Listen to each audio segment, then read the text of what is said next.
Everybody, thanks for joining the Armed and Ready podcast. I'm your host, Jason Wood, the VA loan guy. And today we have a really great episode. We have Tim Kennedy, Army veteran, on the show with us, also MMA fighter. And we are super excited to have him on the show today and learn a little bit about his past and what he's doing right now. So, Tim, welcome to the show, man. Thanks. How you doing? Thanks for having me on. Yeah, I'm doing good. How are you? I'm fantastic, epically fantastic. That's awesome, man. So, yeah. I know probably a lot of people follow you because, you know, what you do on the MMA scene and stuff, but I wanted to kind of catch our viewers or listeners up to speed on who you are, what you're doing now. Okay. I know you served in the Army, so tell us a little bit about your service. Like, what compelled you to join the military? And tell us about your job a little bit in the military. All right. So I enlisted on 9/11 for obvious reasons, I think. At the time, I wanted to go work for the FBI, so I was in grad school to be a profiler and work in forensics. But, 9/11 changed the course of that. I was at the recruiter's office on September 11th, knocking on a door, trying to figure out how to get a Navy SEAL contract, a Marine recon contract, or a Green Beret contract. And ultimately, I chose the 18 X-ray program and to become a Green Beret, which I then became Special Forces, Army Special Forces, and then went to Ranger School and Sniper School, and then went to a Special Missions Unit, and kind of specializing in counterterrorism and hostage rescue. And I did that for the 7 years on active duty, or 8 years on active duty. And then for the past 8 years, I have been in the National Guard, still working in Special Forces and Special Operations. And so that's my career in a nutshell. Afghanistan, Iraq, South America, Africa, few things in Europe, but yeah, it's generally it right there. Nice. Yeah, I didn't know the Guard had the Special Forces unit. That's kind of cool. It is sometimes, and then it's like less than cool. I'm looking to try and figure out what is the right screw for the loophole delta point. It is the screw set 511. Okay. All right. Nice, Sorry. Man. So no problem. So you're fighting now, right? Or you've been in mixed martial arts? How long have you been doing that? I fought professionally for 18 years. I came into the military already as a professional, I think I was like ranked 7 in the world when I enlisted. And so during my time on active duty, I was still fighting, and that was working out pretty well until a sergeant major from Special Forces was like, wait a second. That's one of my dudes. And then he put a kibosh on that. The National Guard, they are organized that you have a second career, that your full-time job is not being a soldier. You have to have the same, qualifications, requirements as a soldier. But so the National Guard called me and they said, hey, would you be interested in, being a fighter over here? And I said, hells yeah, I will. And that was the beginning of that. So I've been in the National Guard. I'm still fighting. I retired officially last year as an active UFC fighter, and just running my companies now. Okay. What martial arts are you practiced at, or were your main things that got you into doing it professionally? A whole bunch of them. I think now primarily I practice jiu-jitsu, but I was the first Army combatives black belt. And did judo, kickboxing, Hawaiian kempo, Japanese jiu-jitsu. So a myriad, like UFC is called mixed martial arts. And I was a really, really early version of that. So I wrestled in high school, and grappled, and that carried on into my professional career, where I could pick where a fight was going to be, whether we were going to be on our feet or we we're going to be on the ground. And that was worked out pretty well for me. Nice. So did you start like martial arts and stuff as a kid, or did that happen kind of later in life? Oh no, I was a second born. I'm a middle child, and completely an idiot. So my dad, I think, put me into martial arts to try to keep me out of jail. And so that kind of worked. I mean, somewhat. And that it was my dad's fault. You know, I think my first martial art was Taekwondo, and then I started Shotokan karate, and then I kind of got into. Then next was Japanese jiu-jitsu, and I fell in love with the gentle art of grappling, and it was all downhill from there. Gotcha. And so that obviously has kind of sparked what you're doing now. So what are you doing now for business? You said you had a couple of companies. Yeah. So I have a MMA apparel company called Ranger Up. I've been working with them for 8 years. I have a shoe company called Woobies, and they make design by a Green Beret, like foot apparel. They're pretty cool. They look like skateboard shoes, but they're for operators. And then I spend the vast majority of my time on Sheepdog Response, which is a defensive tactics company that, you know, our motto is to preserve and protect human life. So, you know, we teach hand-to-hand, self-defense, weapon retention, weapon takeaways, law enforcement, military, civilian. You know, like our ideals are to hopefully a contagious one where people remember that we're actually a badass society that's not scared of anything, whether it be Nazis or Japanese in Pearl Harbor or radical Islam or virus. We try to empower the individual to be strong. Yeah, hoorah, I love that.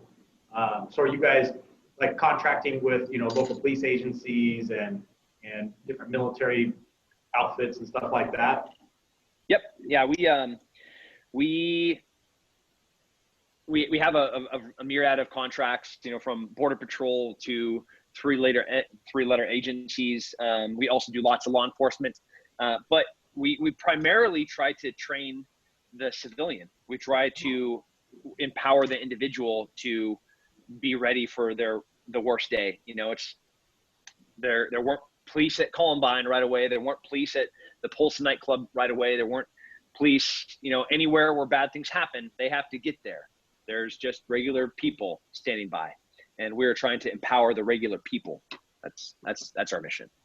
Nice. So how do you go out and kind of attract that client? What do you guys do to bring them in-house? Well, man, I think if you look at, you know, Corona that just happened, like people lost their minds.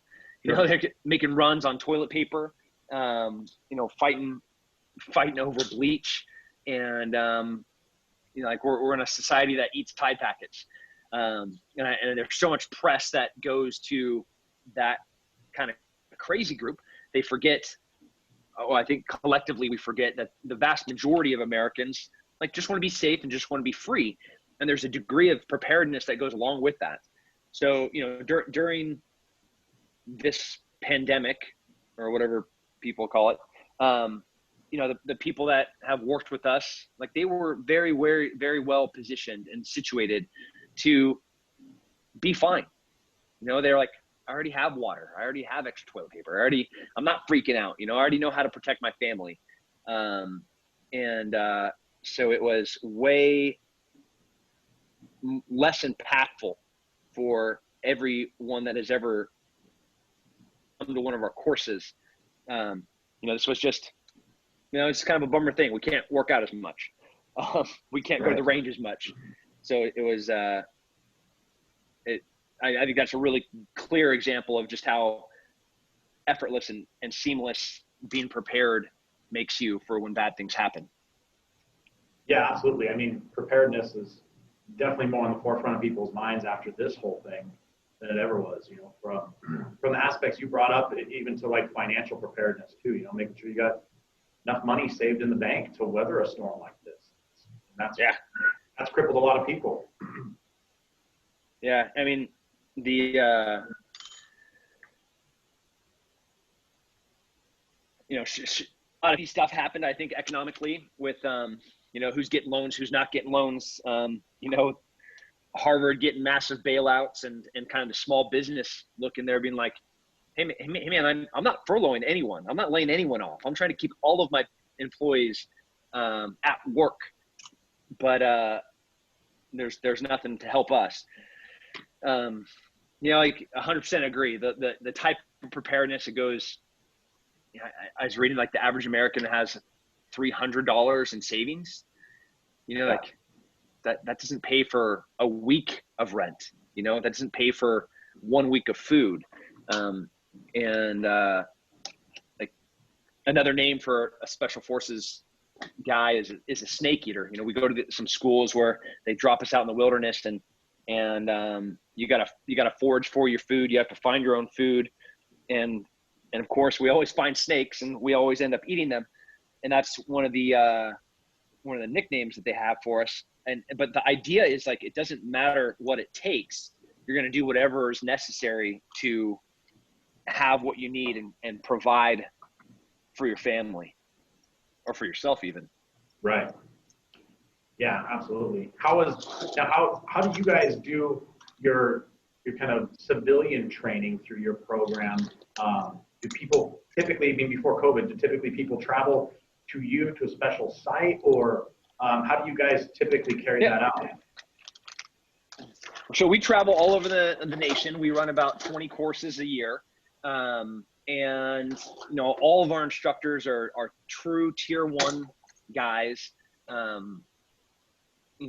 Delta Force, Army CRIF, Navy SEALs, Marine Recon. And so it's a cadre unlike I think anywhere on the planet. They're also all professional fighters, and they're black belts in jiu-jitsu and competitive shooters. So it makes it a really neat experience when you go to a course and you're like, who's this dude that's presenting me right now? Like, this guy did what? He was in Afghanistan how many times? He was in Iraq how many times? And that's just like, yeah, that's just Matt. That's Matt's pretty cool. Matt's been in the Special Forces for 25 years. He's a sergeant major in Special Forces from a special missions unit. Cool. Yeah, that's Matt. So we also have kind of our home gyms and home ranges here in Austin, Texas, where we do a lot of training, but we also travel all over the nation to meet up with people to do training. That's great. And I noticed you got my sight on. There you go. So I noticed you're pretty active on social media and stuff. How's that impacted your business?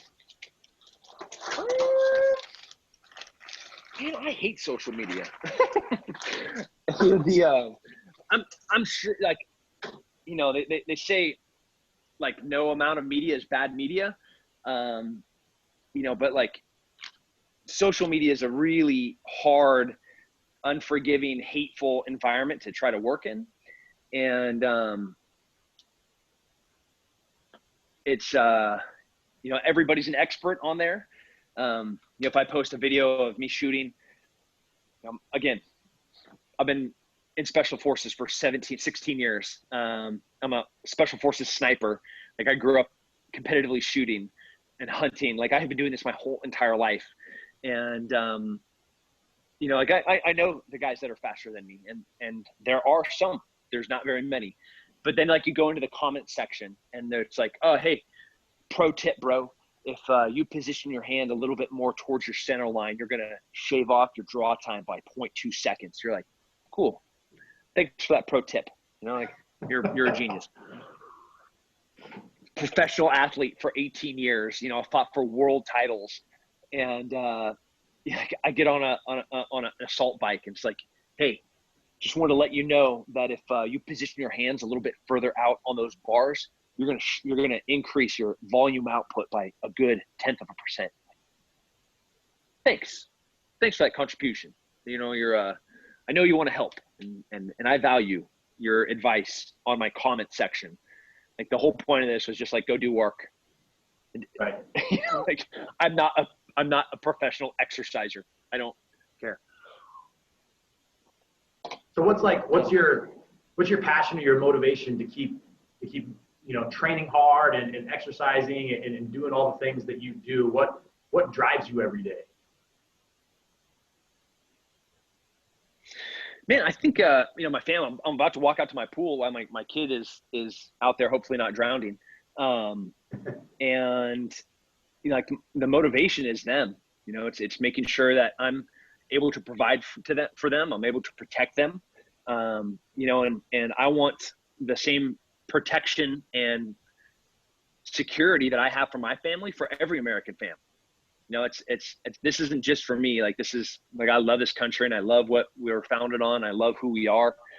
So I want every American to kind of share and experience the same freedom that goes along with having more than $300 in your bank account. Not sitting there like the thought that there's an American that is scared to go to the supermarket because they might get trampled trying to get toilet paper pisses me off. There's nobody that's ever trained with me that was fearful about going to pick up toilet paper. So like that was that's the passion, is trying to get everybody on board this beautiful thing that we call freedom, and get everybody as best situated as they can to experience it to its fullest. Right. Yeah, I agree with you, man. I think a lot of this has brought out more and more of that patriotism in people, and just love of country. At least it seems more visible nowadays than it has for some in years past. Yeah. And then some people just lost their ever-loving minds. That's true. That's true too. Yeah, you could have a new hashtag. Train with me, don't get stampled over buying toilet paper. Yeah. What would you say, if you were talking to a young guy or a gal who was in the military and maybe looking to transition into the civilian world and do something on their own, what kind of advice or takeaway from your experience would you share with them to help them reach some level of success? As an employer, half the time I just want my employees to show up at the right place at the right time with the right piece of equipment to be able to do the job. And like that's asking too much sometimes. So the military has given you these tools to be able to be successful at this entrepreneurial world. And, I just hope people have faith that they can go out and do it. Yeah, absolutely. I mean, it definitely gives you a lot of tools from a discipline standpoint and, like a process standpoint. I mean, the one thing that I think has helped me a lot in my business in the mortgage industry is from the military is implementing just processes and protocols to follow, right? So that it's just like we have in the military, right? It's all replicatable. And I think too often people, especially in the entrepreneurial setting, lose sight of kind of those guidelines and those boundaries they can establish for themselves and get a little too willy-nilly on stuff. And so that's a big takeaway that I've had from the military, is just being able to implement processes and procedures. Yeah, like I still use the range safety brief from the military when I go and I teach a course.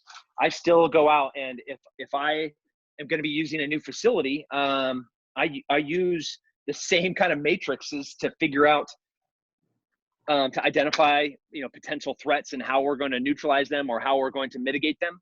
Like, hey, we're going to have a few extra instructors, or the hospital's a little too far away, so we're going to have an extra vehicle dedicated for transport. Like, all the things that you learn in the military absolutely work in the civilian landscape. You just have to be smart enough to go and apply it. Right. Yeah, absolutely.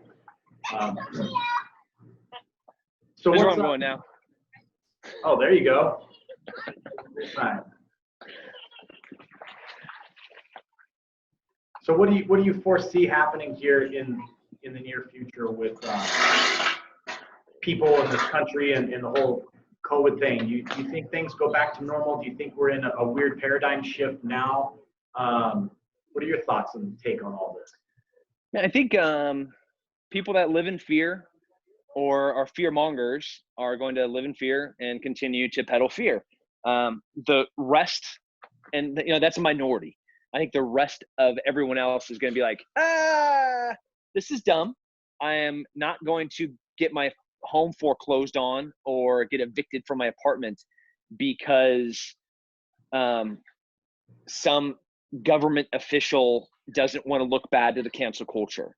Like I hope that society in large is going to wake up that, you know, a lot of these these elected officials did not have your best interest at heart.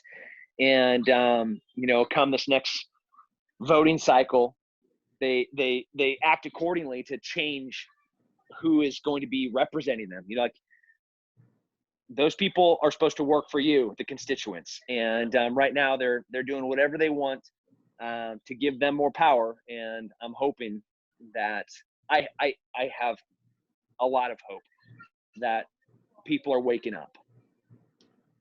I'm with you there too. I mean, it frustrates me as well, not to turn this into a political show, but yeah, I mean, you see a lot of these elected officials who, you know, when they very first got into public office were just average Joe citizen. And you fast forward and they've been in politics for 30 plus years and they're extremely wealthy and yield a ton of power.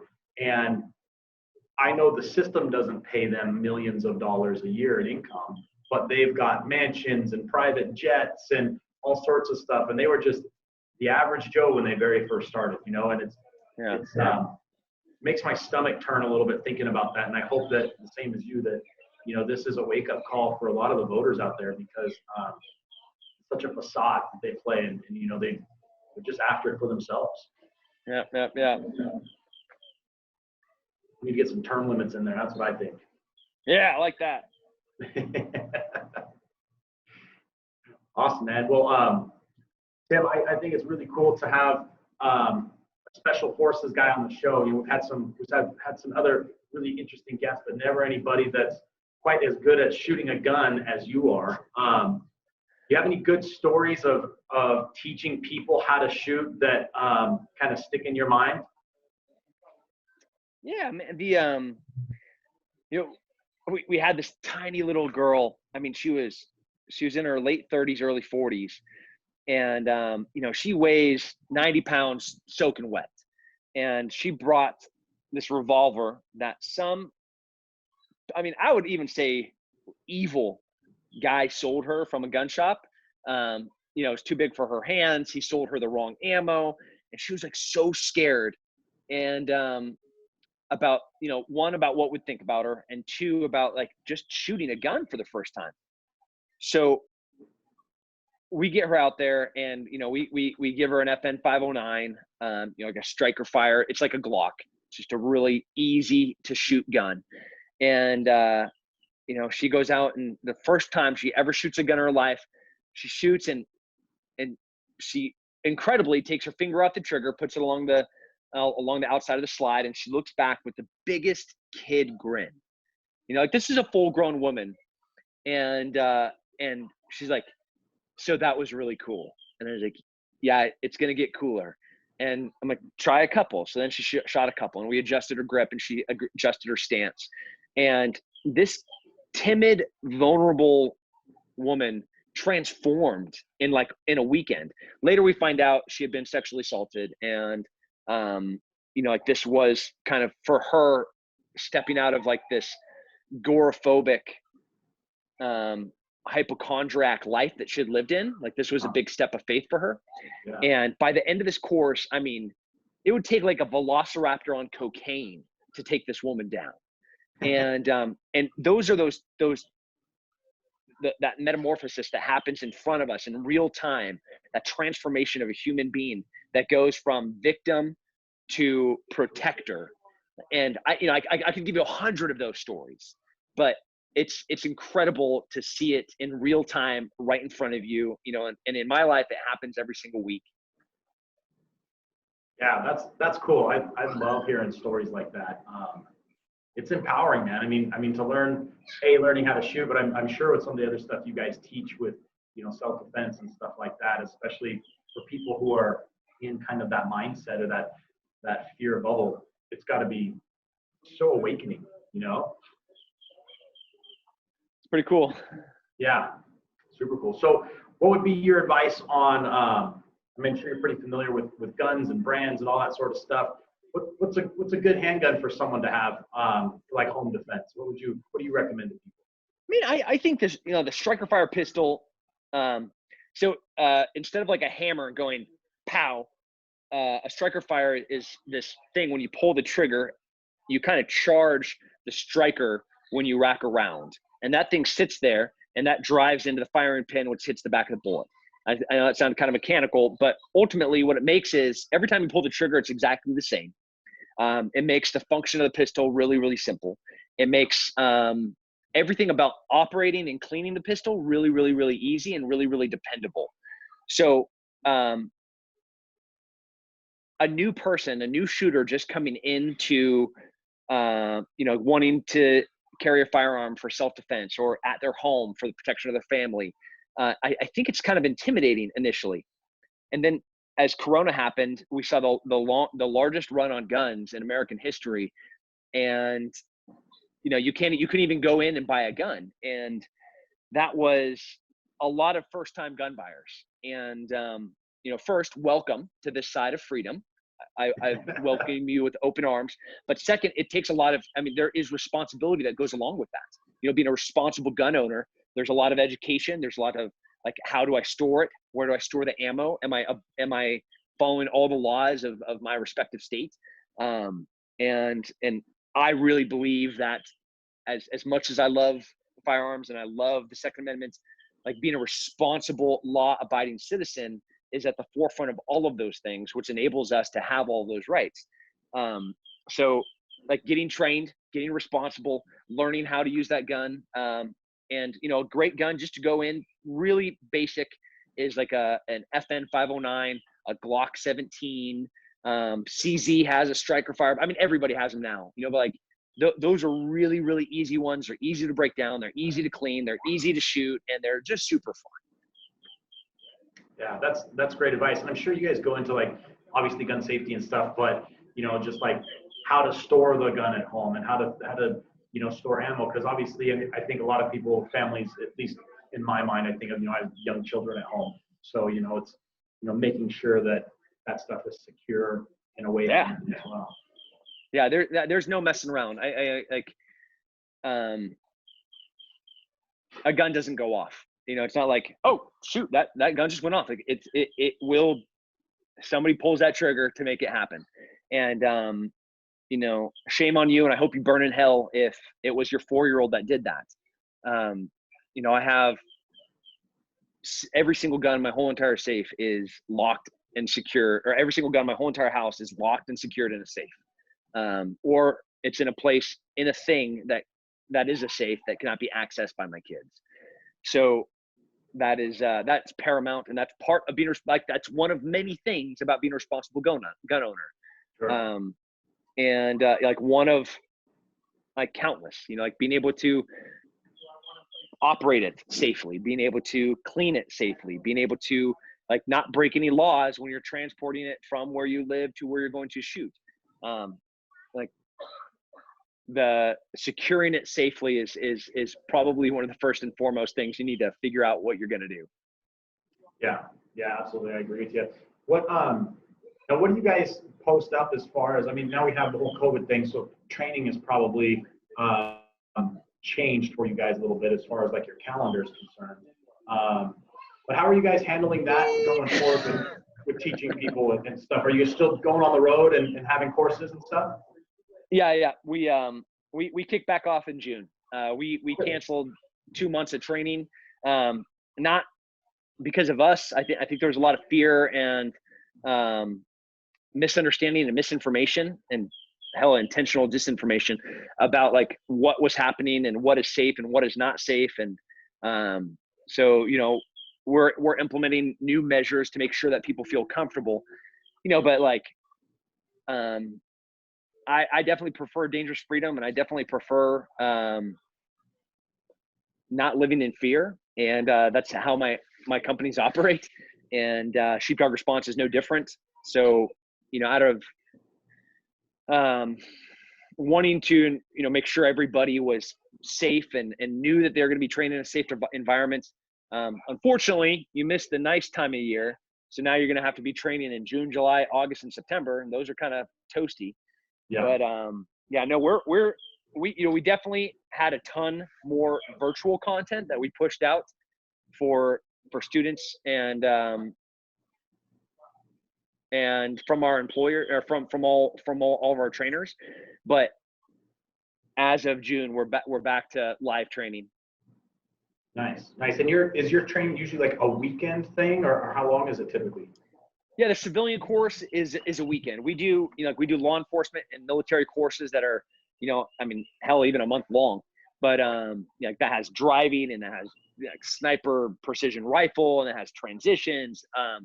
For the civilian, the introduction into sheepdog response is, so the term sheepdog came from Colonel Grossman, and he did this parable about the sheep out in the field just wanting to live. It's cool to be a sheep, right? I just want to eat grass, drink some water, make little sheep, and I just want to live. I just want to be normal, like have my wool cut off, be a contributing member of my society.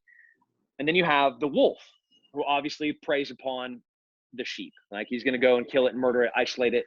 That wolf is an asshole. And then you have the sheepdog, which genetically is incredibly similar to the wolf, right? He has canines, he eats meat, he has that predatory instinct. He knows how to do a low crawl and jump and grab something's throat, but then why doesn't it eat the sheep? Well, because it freaking loves the sheep. That's why. And it will fight to its death, protecting the sheep against the wolf. So that's what that name is for sheepdog. Wow. And that's what we're trying to empower the individual. So the courses are we start on a Friday night. You get your in brief. We check your gear. We do a safety briefing. You get a couple hour block of instruction on situational awareness, how to prevent something bad from happening. And then Saturday morning, you start fighting. Saturday afternoon, you start shooting. Sunday morning, you keep shooting. Sunday afternoon, you keep fighting. It's pretty heavy. That sounds awesome. You guys headed to Southern California anytime soon? No. I mean, you can come to Arizona, Colorado, Nevada. Hey, we're running a course in June in Las Vegas. That's the closest we're going to get to San Diego, I think. Okay.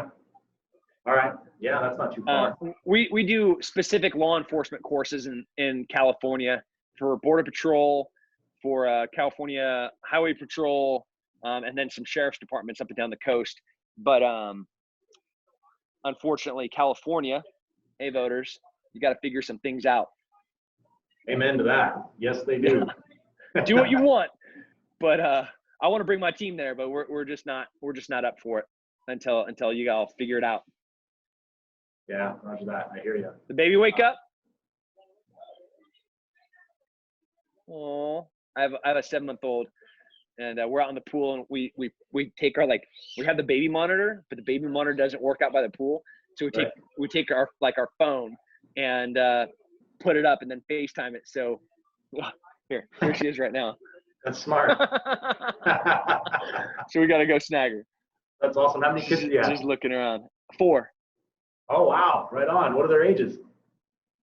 17, 16, and 5 and 7 months. Oh, wow. You got a spread there. Oh, yeah. Yeah, I got one graduating in 2 weeks from high school. Crazy. And then I have one starting kindergarten next year.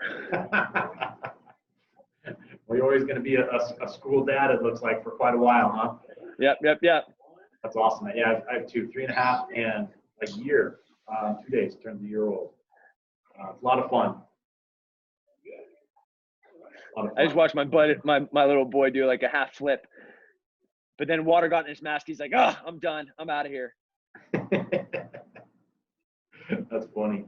Well, Tim, I want to just thank you for spending some time with us today. I know you've got a lot going on, a family and a couple businesses you're running, so we really appreciate you spending some time with us on our podcast and just sharing your story and a little bit about you and everything. I think it was great to get to know you a little bit better, and and I think we talked about some really cool stuff. So thanks so much, man, for being on the show. My pleasure.